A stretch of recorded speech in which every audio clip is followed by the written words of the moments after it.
गरुड़ ने भगवान विष्णु के चरणों में सिर झुकाते हुए प्रश्न किया, प्रभो, संसार के जीव जन्म और मृत्यु के चक्र में बंधे हुए हैं।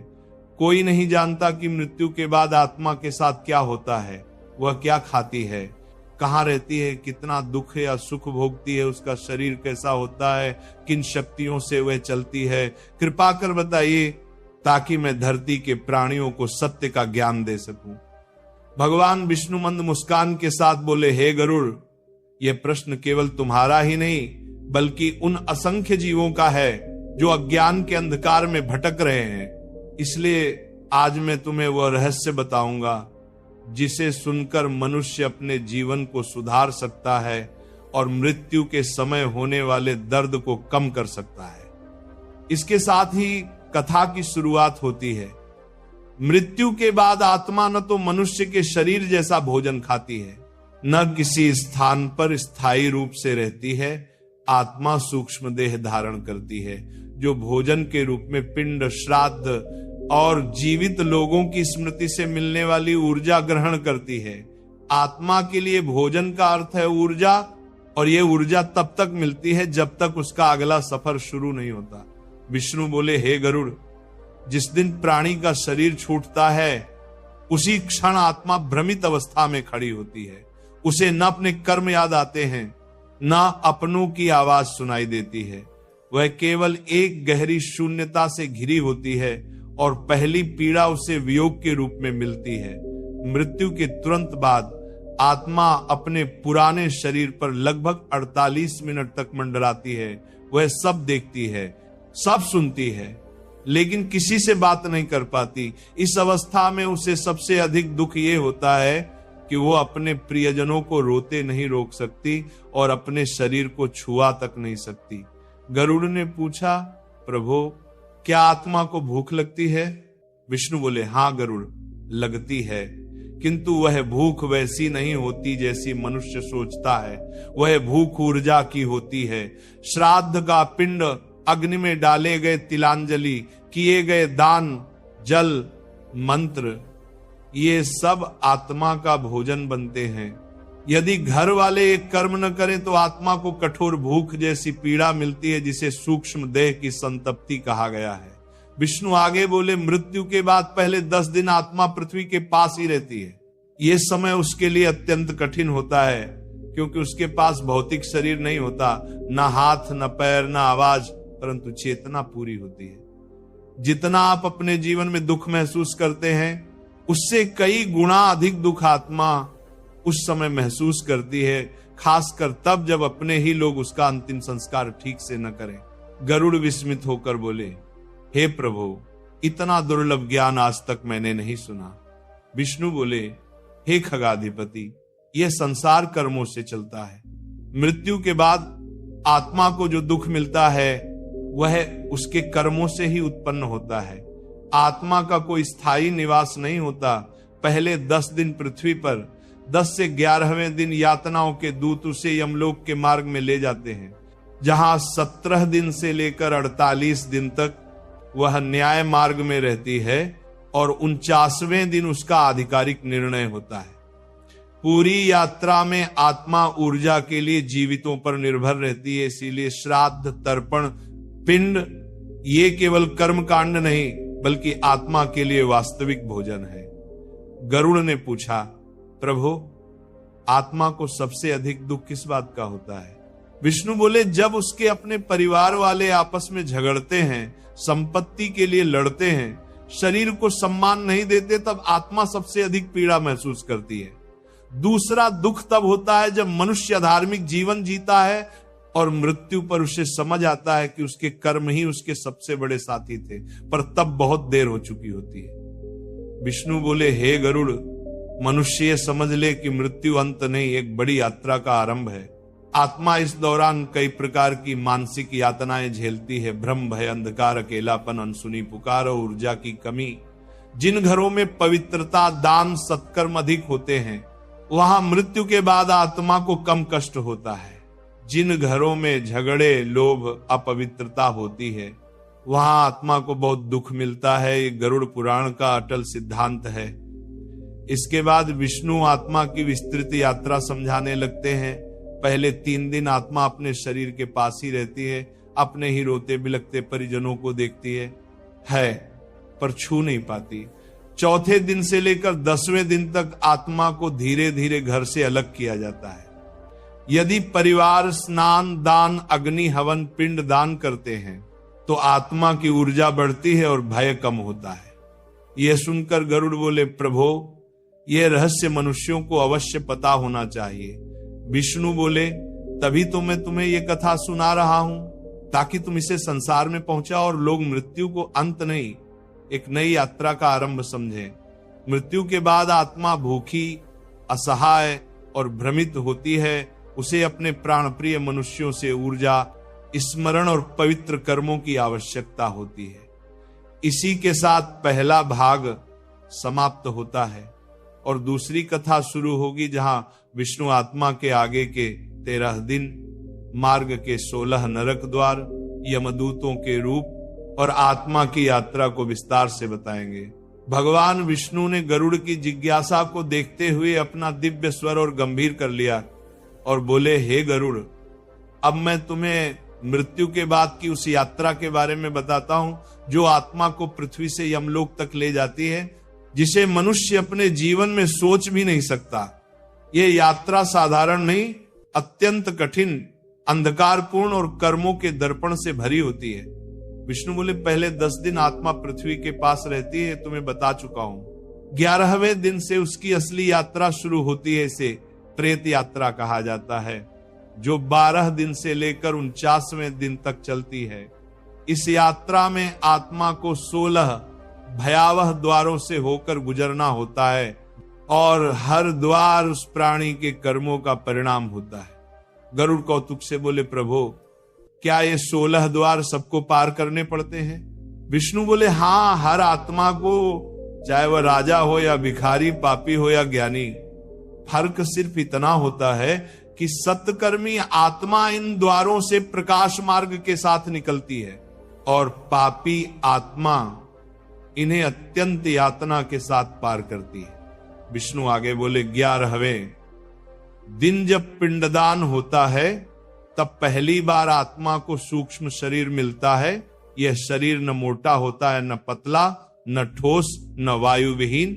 ये इच्छा आधारित चलता है, पर भय और कर्म इसे कमजोर कर देते हैं। इसीलिए श्राद्ध और दान से मिलने वाली ऊर्जा आत्मा को यात्रा के लिए शक्ति देती है।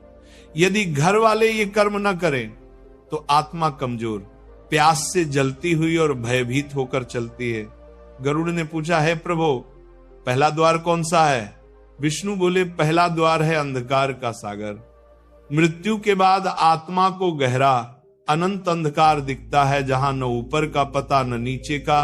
वह केवल अपने कर्मों की ध्वनि सुनती है। यदि जीवन में पाप किया है तो ये ध्वनियां डर और पश्चाताप की गूंज बन जाती है। सत्कर्मी आत्मा को यहां दिव्य प्रकाश दिखाई देता है, जो उसे मार्ग दिखाता है। दूसरा द्वार है भय की घाटी, जहां आत्मा को अपने सबसे बड़े भय का सामना करना पड़ता है।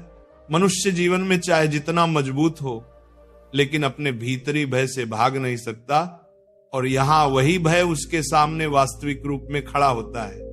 जिन लोगों ने जीवन में सत्य नहीं बोला, उन्हें यहां भयंकर चीत्कार सुनाई देती है। तीसरा द्वार है कर्म मंथन, जहां आत्मा को अपने जीवन के हर कर्म का अनुभव फिर से होता है। जिसको उसने दुख दिया वही पीड़ा आत्मा को महसूस होती है, जिसे प्यार दिया वही सुख उसे मिलता है। यह द्वार आत्मा को उसकी सच्चाई दिखाता है। जो मनुष्य इससे डरता है वही संसार में बेईमानी करता है। विष्णु आगे बोले, चौथा द्वार है वियोग वन। यहां आत्मा को अपने प्रियजनों से अंतिम बार मिलने का अनुभव होता है। वह उनको महसूस करती है, लेकिन वे उसे महसूस नहीं कर पाते। पापी आत्माओं को यहां अत्यंत दुख होता है, जबकि सत्कर्मी आत्माएं शांति से आगे बढ़ती हैं। पांचवा द्वार है प्यास और आग का क्षेत्र, जहां आत्मा को अत्यंत प्यास लगती है। यदि परिवार ने तर्पण किया हो तो आत्मा तृप्त होकर पार करती है, अन्यथा उसके सूक्ष्म शरीर में तीव्र जलन होती है। गरुड़ ने दुहखी होकर पूछा, प्रभो क्या प्रत्येक आत्मा इतना कष्ट सहती है? विष्णु बोले, नहीं गरुड़, जो मनुष्य धर्म, दया, सत्य और दान मार्ग पर चलते हैं उनकी यात्रा तेज और सहज होती है। जो मनुष्य पाप, क्रोध, लोभ, अत्याचार करते हैं उन्हें ये द्वार दंड के रूप में मिलते हैं। आगे विष्णु बोले, छठा द्वार है क्रोध अग्नि, सातवां द्वार मोह का गुफा मार्ग, आठवां अहंकार पर्वत, जहां आत्मा को अपने ही दोषों का भार महसूस होता है। ये पर्वत इतना भारी लगता है कि पापी आत्मा को आगे बढ़ना मुश्किल हो जाता है। नौवां द्वार है पिछले जन्मों की स्मृति, जहां क्षण भर के लिए आत्मा को अपने सभी जन्म याद आते हैं। ये अत्यंत विचित्र और भयावह अनुभव होता है। 10वां द्वार न्याय का पुल, जिसे वैतरणी कहा जाता है। सत्कर्मी आत्मा प्रकाश पुल देखकर पार कर लेती है, जबकि पापी आत्मा उसके नीचे के दुर्गंधपूर्ण जल में गिरती है, जहां उसे सांप, बिच्छू, जीव जंतु काटते हैं। गरुड़ भय से कांप उठे, प्रभो ये सब सुनकर मन विचलित होता है। विष्णु बोले, गरुड़ यही सत्य है, यही कारण है कि मनुष्य को जीवन में धर्म की राह पर चलना चाहिए। फिर विष्णु बोले, 11वां द्वार है इच्छाओं का कुंड। यहां मनुष्य की सभी अपूर्ण इच्छाएं जलती हैं और आत्मा दर्द के साथ उससे मुक्त होती है। 12वां द्वार मौन क्षेत्र, जहां न ध्वनि होती है न प्रकाश। यह सबसे कठिन परीक्षा है। 13वां द्वार रक्षक दूतों का क्षेत्र, जहां यमदूत आत्मा की परीक्षा लेते हैं, उन्होंने पाप किया है या नहीं, यह सत्य स्वयं सामने आ जाता है। 14वां द्वार तुला मंडप, जहां कर्मों का तौल होता है। 15वां निर्णय सभा, जहां यमराज आत्मा के कर्मों को देखकर उसका मार्ग तय करते हैं। और 16वां प्रेषण द्वार, जहां से आत्मा को यमलोक, पितृलोक या स्वर्ग के मार्ग पर भेजा जाता है। इतने विस्तार से बताकर विष्णु ने गरुड़ से कहा, यह यात्रा जितनी लंबी दिखती है उतनी ही आत्मा के लिए कष्टदायक या सुखद हो सकती है। सब निर्भर करता है उसके अपने कर्मों पर। मनुष्य सोचता है कि मरने के बाद सब खत्म हो जाता है, लेकिन सच्चाई यह है कि मरने के बाद ही असली यात्रा शुरू होती है और कर्मों का फल वही मिलता है, जहां कोई बच नहीं सकता। गरुड़ अत्यंत विनम्र होकर बोले, हे प्रभु, मैं यह सब पृथ्वी के मनुष्यों तक पहुंचा दूंगा ताकि वे जीवन में धर्म का पालन करें। विष्णु मुस्कुराए, अच्छा है, क्योंकि जिस मनुष्य को मृत्यु के बाद की यात्रा का ज्ञान हो जाता है वह जीवन को व्यर्थ नहीं करता। भगवान विष्णु ने गरुड़ की ओर देखते हुए कहा, हे विनति नंदन, अब मैं तुम्हें वह रहस्य बताने जा रहा हूं जिसे सुनकर मनुष्य समझ सकेगा कि यमलोक पहुंचने पर आत्मा के साथ क्या होता है, यमदूत कैसे दिखते हैं और यमराज किस आधार पर निर्णय देते हैं। यह वह ज्ञान है जिसे गरुड़ पुराण में अत्यंत गंभीरता से बताया गया है, क्योंकि यह मनुष्य के कर्मों का अंतिम न्याय है। विष्णु बोले, जब आत्मा 16 द्वारों की कठिन यात्रा पार कर लेती है तब वह एक ऐसे क्षेत्र में पहुंचती है जहां न सूर्य होता है, न चंद्रमा, न दिन न रात। यह प्रेत मार्ग का अंतिम चरण है। यहां से आत्मा को यमदूतों द्वारा संरक्षित मार्ग से ले जाया जाता है। वे यमदूत साधारण रूप के नहीं होते, उनका स्वरूप मनुष्य की कल्पना से भी परे है। गरुड़ ने उत्सुकता से पूछा, प्रभो यमदूत कैसे होते हैं? विष्णु बोले, हे गरुड़, सत्कर्मी मनुष्य को यमदूत दिव्य, शांत और तेजस्वी रूप में दिखाई देते हैं। उनके शरीर से प्रकाश निकलता है और वे आत्मा का मार्गदर्शन अत्यंत कोमलता से करते हैं। परंतु पापी मनुष्य को वही यमदूत भयंकर, विशालकाय और दहाड़ते हुए प्रकट होते हैं, क्योंकि पापी आत्मा का सूक्ष्म शरीर अंधकार से ढका होता है और वही अंधकार उसे भय दिखाता है। यमदूतों का रूप कर्मों के अनुसार बदलता है। वे कभी दयालु देवदूत की तरह लगते हैं तो कभी भयंकर सिंह के समान।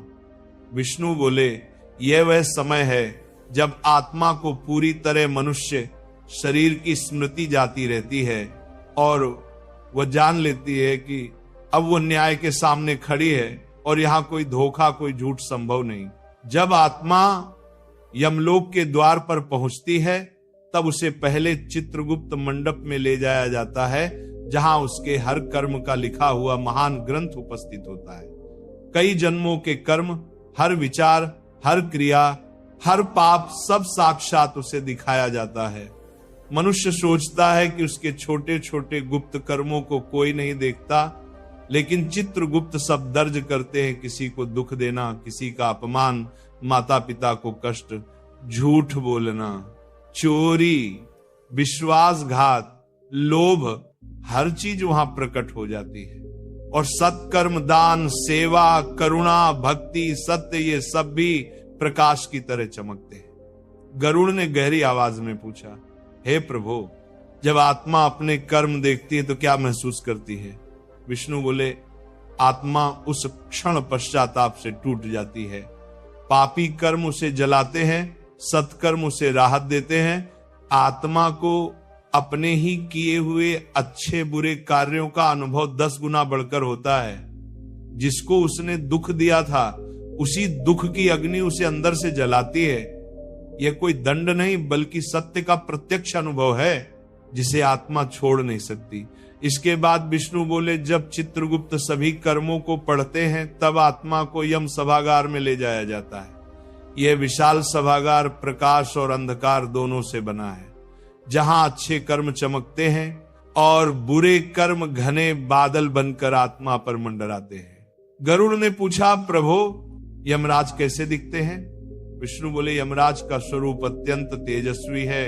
वे काली त्वचा वाले, रक्त वर्ण नेत्रों वाले, मुकुटधारी और धर्म का दंड धारण किए रहते हैं। उनका रूप पापियों को भयानक लगता है और सत्कर्मियों को करुणामय, क्योंकि पापी अपने भय के कारण उनका तेज सहन नहीं कर पाते, जबकि सत्कर्मी उनकी दया को महसूस कर लेते हैं। यमराज कभी क्रोध नहीं करते हुए केवल न्याय का निर्णय देते हैं। इसके बाद विष्णु बोले, यमराज आत्मा से एक ही प्रश्न पूछते हैं, हे जीव, क्या तूने अपने मानव जीवन में धर्म का पालन किया? क्या तूने दूसरों को सुख दिया या दुख? ये प्रश्न आत्मा को भीतर से झकझोर देता है। उस समय आत्मा कोई बहाना नहीं बना सकती, क्योंकि सभी कर्म उसके सामने उपस्थित होते हैं। विष्णु बोले, यमराज, उसके बाद चित्रगुप्त के ग्रंथ को पढ़ते हैं और उसके आधार पर आत्मा का मार्ग निर्धारित करते हैं। क्या आत्मा को नरक में जाना है, पितृलोक में, या स्वर्ग में भेजा जाएगा, या उसे पुनर्जन्म देना होगा? यह सब पूरी तरह उसके कर्मों पर आधारित होता है। विष्णु आगे बोले, नरक कोई स्थायी स्थान नहीं, वह केवल एक शुद्धिकरण स्थल है जहां पाप कर्म जलते हैं। पितृलोक वह स्थान है जहां आत्मा को सम्मान और शांति मिलती है। स्वर्ग वह क्षेत्र है जहां आत्मा सुख, प्रकाश और दिव्य सुखों का अनुभव करती है। और पुनर्जन्म तब दिया जाता है जब आत्मा के अभी और कर्म शेष हों। यह चक्र तब तक चलता है जब तक आत्मा अपने सभी कर्मों को संतुलित नहीं कर लेती और मोक्ष के योग्य नहीं बन जाती। विष्णु ने कहा, हे गरुड़, यह जानना आवश्यक है कि नरक में मिलने वाला दुख किसी भगवान द्वारा दिया गया दंड नहीं, बल्कि आत्मा के स्वयं के कर्मों की प्रतिध्वनि है। जिस प्रकार अग्नि स्पर्श करने पर मनुष्य जलता है, उसी प्रकार पाप करने पर आत्मा को उनका फल मिलता है। यह ब्रह्मांड का अटल नियम है। कर्म कभी व्यर्थ नहीं जाते, न अच्छे न बुरे। गरुड़ अत्यंत भावुक हो उठे, प्रभो, यदि मनुष्य यह सब समझ जाए तो कोई पाप न करे। विष्णु बोले, सही कहा गरुड़, लेकिन मनुष्य मोह और अज्ञान के कारण सत्य को भूल जाता है। इसलिए गरुड़ पुराण का ज्ञान उसे मृत्यु के बाद के भयावह सत्य से परिचित कराता है, ताकि वह जीवन को धर्म के मार्ग पर चला सके। विष्णु ने अंत में कहा, जिस आत्मा ने जीवन में धर्म, दान, सत्य और करुणा का पालन किया होता है उसकी यमलोक यात्रा शांत और सुखद होती है, लेकिन जिसने पाप किए होते हैं उसे नरक के मार्ग में जाना पड़ता है, जहां उसके पापों के अनुसार विभिन्न यातनाएं मिलती हैं, और ये केवल उसी के सुधार के लिए होता है, दंड देने के लिए नहीं। इतना कहकर विष्णु मौन हो गए और गरुड़ उनकी वाणी में छिपे गहन सत्य को आत्मसात करते रहे।